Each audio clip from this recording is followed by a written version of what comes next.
This book is called Goodnight Stories for Rebel Girls, but boys, you can read it as well. It's lots of stories about women and girls who have made a difference in history. And I'm going to read you 2 stories from this today. The first one is about a lady called Rosa Parks, and she was an activist. Once upon a time, Montgomery, Alabama was a segregated city. Black people and white people went to different schools, prayed in different churches, shopped in different stores, rode different elevators, and drank from different drinking fountains. Everyone rode the same buses, but they had to sit in different areas. White people at the front and black people at the back. Rosa Parks grew up in this black and white world. It was hard for black people, and many were angry and sad because of segregation. But if they protested, they were thrown in jail. One day, 42-year-old Rosa was sitting in the back of the bus on her way home from work. It was crowded, and there were not enough seats in the front section, which was the reserved area for white people. So the driver told Rosa to give up her seat so that a white person could sit down. Rosa said no.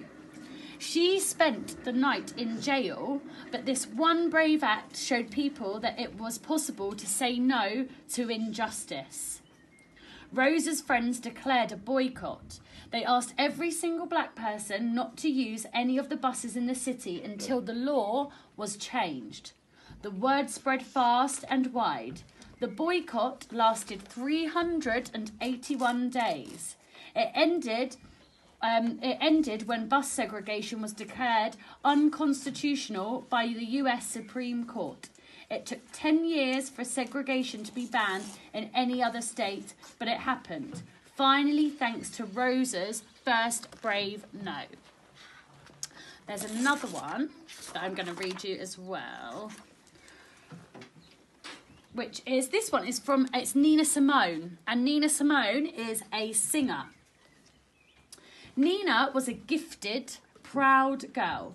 When her mum was at church, Nina, unnoticed, climbed up the organ bench and learned to play God Be With You Till We Meet Again. She was 3 years old then. When she was 5 years old, her mother's employer offered to pay for piano lessons, and Nina started training to become a classical pianist. She was committed, hard-working, and hugely talented. At 12, she gave her first concert. Her parents were sitting in the front row, but they were forced to move to the back of the hall to make room for some white people who came in.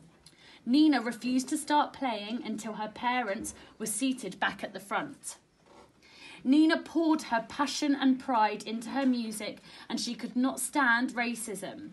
She wanted black people to be proud, to be free, to embrace their talents and their passions, free of judgment. That's why she wrote songs like Young, Gifted and Black. Nina Simone knew how racism hurt black people, and she wanted them to find strength in her songs.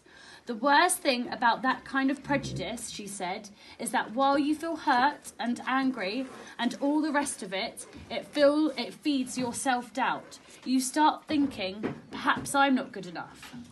Nina decided to cultivate her talent rather than her fear, and eventually she became one of the most famous jazz singers in the world.